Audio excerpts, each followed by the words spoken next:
Hi, everyone. This is Eve Harow, and you're listening to Rejuvenation on the Land of Israel Network. It is March 26, 2024, the 16th day of Adar 2, 5784.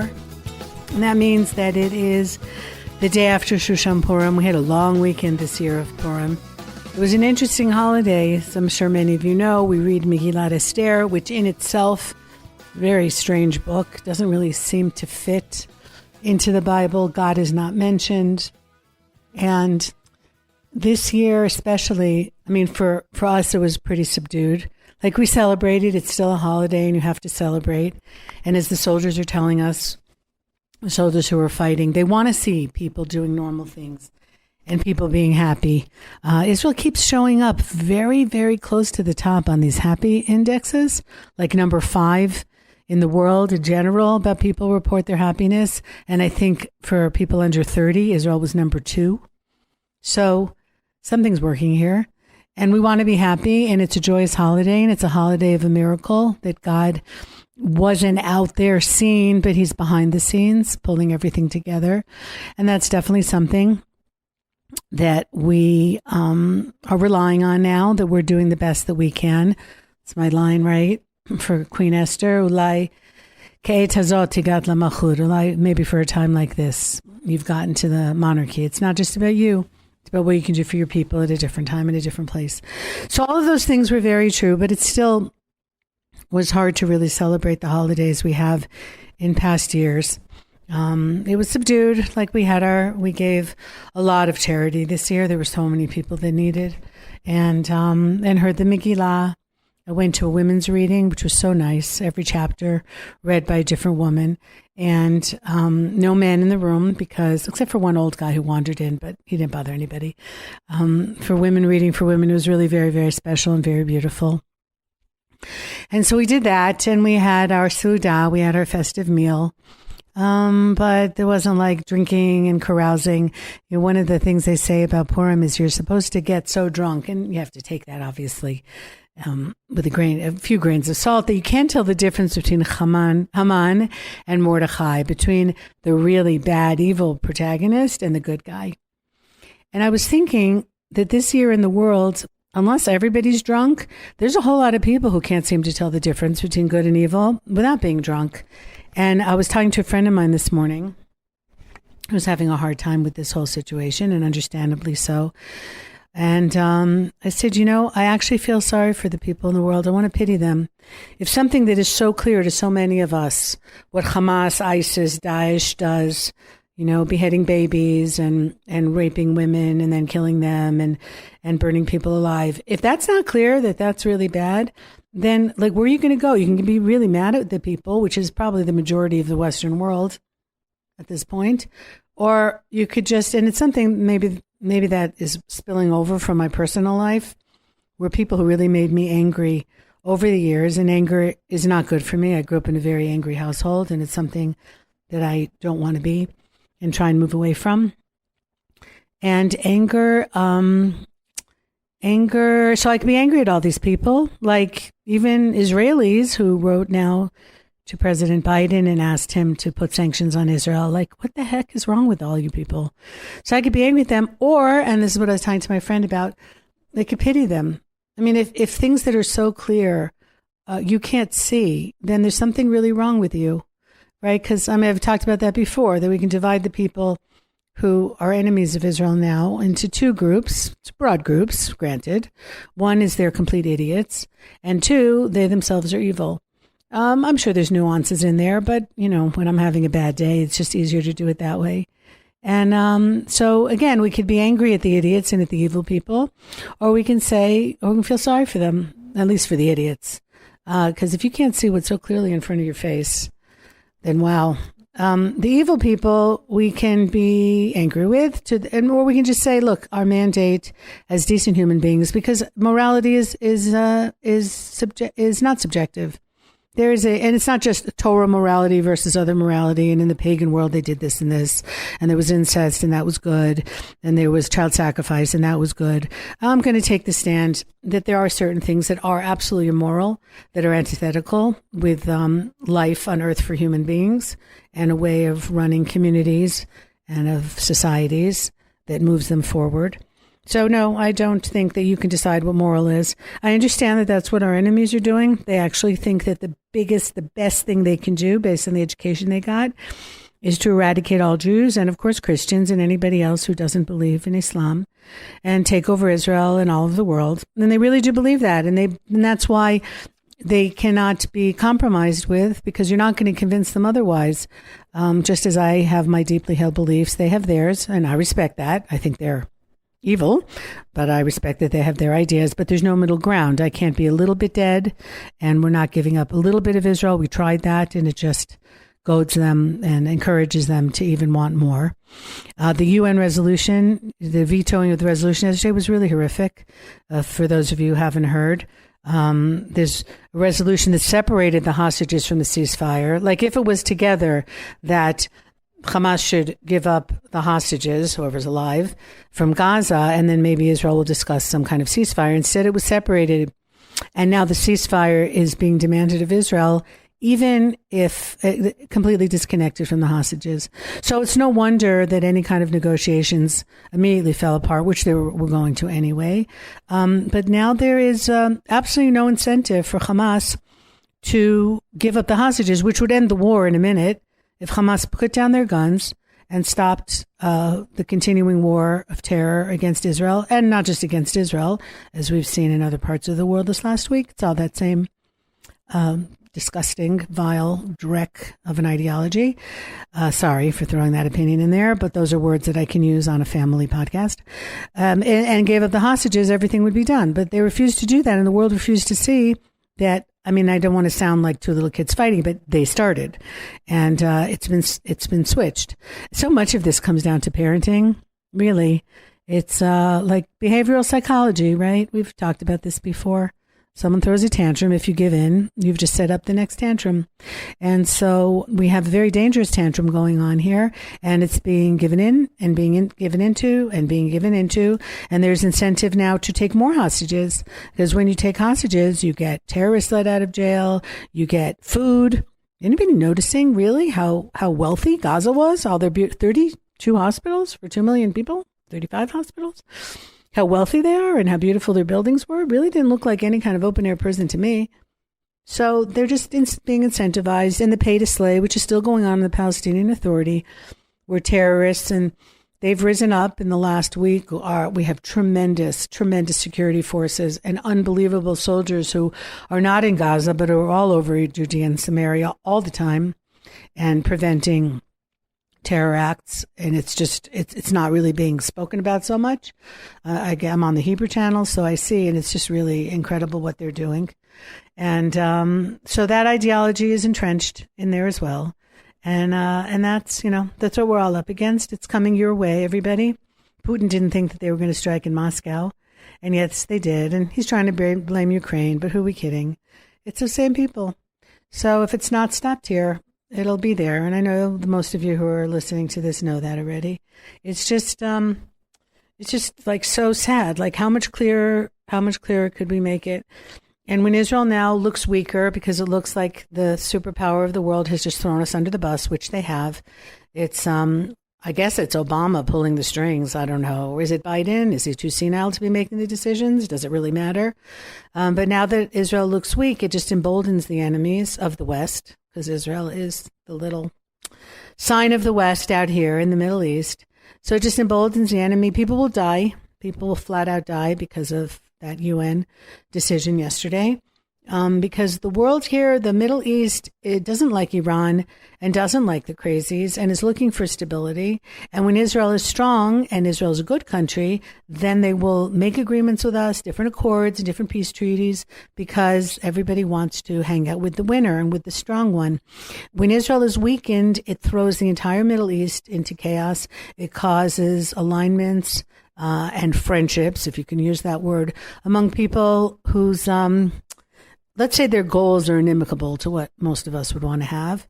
And it just makes everything that much more dangerous. And I think to myself, like, doesn't anybody know this? I look at, let's call them loosely the progressives, even though they're about as progressive as a snail going backwards. They're not. But anyhow, that's the term that they're known. So we'll just go with that. Do they really want to destroy Israel and the United States for that matter? Because there's a lot of similar things happening in both countries. How the judiciary is strong, way too strong, and how democracy, we call ourselves democracy, we want to be a democracy, but it's fighting for its life, the democracy here, against certain powers that don't have the numbers, but have the airwaves or have the ability to make decisions that affect the majority who isn't necessarily in favor of that. And how do we change that? And the U.S. is struggling, I believe, with that as well, as is Israel. Not so sure what's going on in other parts of the world. Those are the big players for me right now. And so it's just like, do they really want to destroy these countries? And these are great countries. These are really great countries where people can be who they want to be, worship or not worship, but they want to worship, work hard, get a job, and a lot of difficulties and taxes and all that kind of stuff, and wars, obviously. But in general, like, wouldn't you rather be in, a free Western country than in Russia or India or Venezuela? Or do people not know that those are the choices? So when they want to try and take down these countries, who do they think is going to replace it? Or are they so married to their ideologies that they can't see that things have changed and maybe there's another way or maybe there's a better way? So they're willing to literally sink the ship that they're on, or they think there's another ship that's going to come pick them up. I'm really trying to figure that out now. Maybe some of you who are listening can help me here. What is going on with that? Walter Russell Mead just put out a really good article in the Wall Street Journal talking about this. He talks about terrorists. Fear is only one of the, I'm quoting from him, fear is only one of the emotions these groups hope to spark as they wage war against the rest of the human race. Their goal is to manipulate a range of feelings through atrocity, hostage-taking, and propaganda. The widespread publicity about ISIS's atrocities in slave markets wasn't intended only to terrify enemies. It was intended to inspire potential recruits and supporters. We are winners, their recruiters say to the disaffected youth around the world. Join us to kill your enemies and take their women as slaves, even as you serve and please Almighty God, like the perfect trifecta. You can get it all. You can make God happy. You can, live out your most disgusting fantasies and kill people. You can find some kind of meaning to your life, and you can just stay angry your entire life. So he goes on to, that was me. And then he goes on to say, victories raise the spirits of current fighters and make it easier to recruit new ones. When Americans left Afghanistan in disorderly haste, when fanatical Hamas paragliders raped their way through a music festival in Israel and uploaded their exploits to the internet, and when ISIS murdered more than 130 people in the heart of Mr. Putin's Russia, morale in both terror spheres, meaning the Sunni and the Shia, who ordinarily hate each other, but they're both terrorized, soared.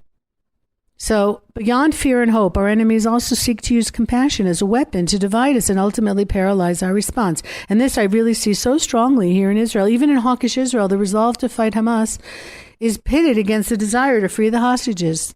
And it's really true. Like, our hearts are breaking. I think about these hostages all the time, every single minute. Some girl now is being raped for the gazillionth time, or man, or some child is being starved, or some old person is dying as we're doing this podcast, and we want to get them out so badly, and we're so afraid for them.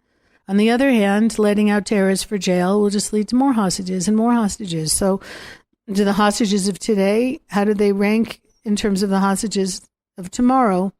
And yes, the government messed up here, and that's why they're the hostages. So it really is upon them to figure this out. I mean, it's upon Hamas to figure this out, but at what cost? And there's a bigger picture.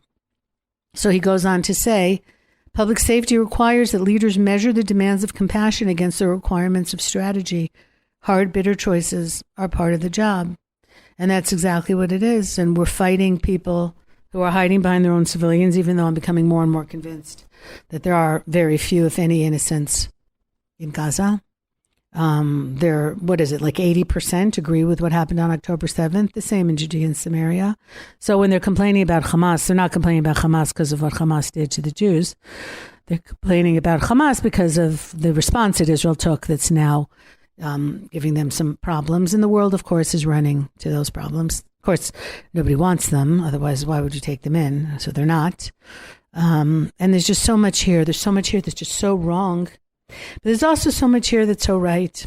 So last week I broadcast the interview that I did with Rav Doron Peretz last summer. And I went to the Shiva, to the mourning house. There were a lot of people there, many people that I knew, many well-known people. And he was talking about his son. And then he called someone up. I don't know if they were friends before or if they became friends. I think they probably got to know each other in the last few months. Someone whose son-in-law had been killed and who's now helping his daughter raise her grandchildren. And that's the only time the Rav Peretz started to cry that I saw, is when he said that Daniel didn't leave anyone behind. So I'm sitting there thinking, okay, what's worse? To have died without children, to have been killed leaving a wife, a widow, to raise children by herself, but at least there's something of you left behind. There are over 500 children who are fatherless since October 7th because of this war. 28 women who were pregnant, whose husbands were killed, including one who found out she was pregnant on the day that she got up from Shiva, on the day that she got up from her mourning period. It was their first child. He never knew that he was going to be a father. So some of them have already given birth, and some, obviously her, not yet. And so there's so much heartbreak. And once again, though, there at least is for me so much gratitude for being a part of this amazing people. As I drove back from the Peretz Shiva to get back to my house in Gush Etzion, drive through the lowlands around Beit Shemesh, which was like the valley of Eilah, where David fought Goliath, and up through the hills into Judea, in that whole area.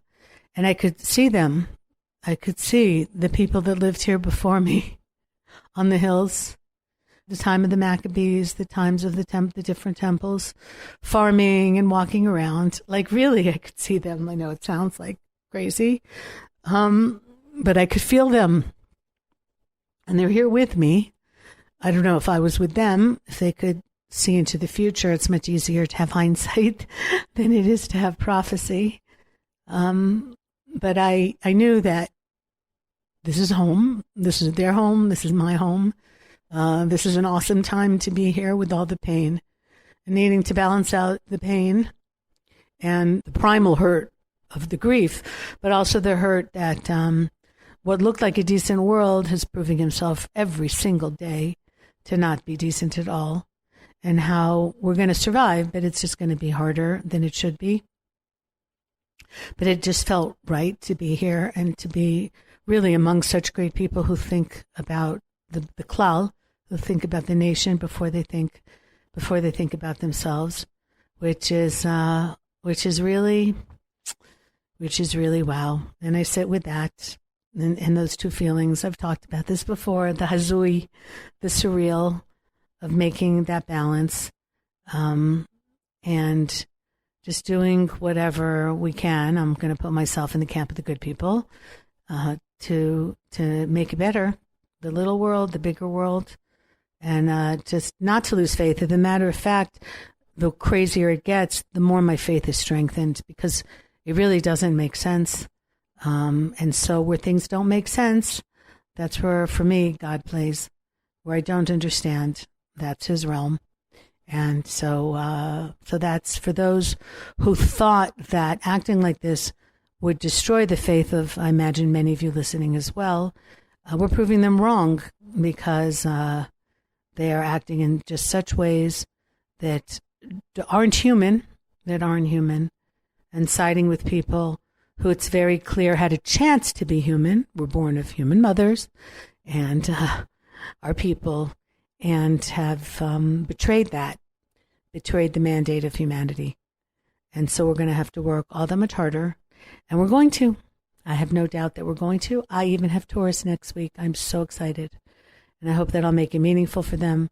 Hasn't been too much of that going on here in Israel at the moment. So I'm going to start, I think, working on some other things that I've had kind of on the back burner and was too busy to do. So already did the master's a couple of years ago during COVID. No interest in the doctorate, but do have interest in doing some other things. So stay tuned for that. And I hope that wherever you are well, and you are getting it, and you are listening to the news from the proper sources, and not letting yourself get dragged down in that very seductive way of, well, but most people, and where there's smoke, there's fire, and all those words that are couching and making the air murky so that you don't have the clarity that we all need. So thanks to Ben and to Tabitha. This is going to be a quickie. I've got some things to do. A short broadcast. But thank you all for listening. Eve Harow, Rejuvenation, Land of Israel Network. And take care, everyone. And goodbye for now.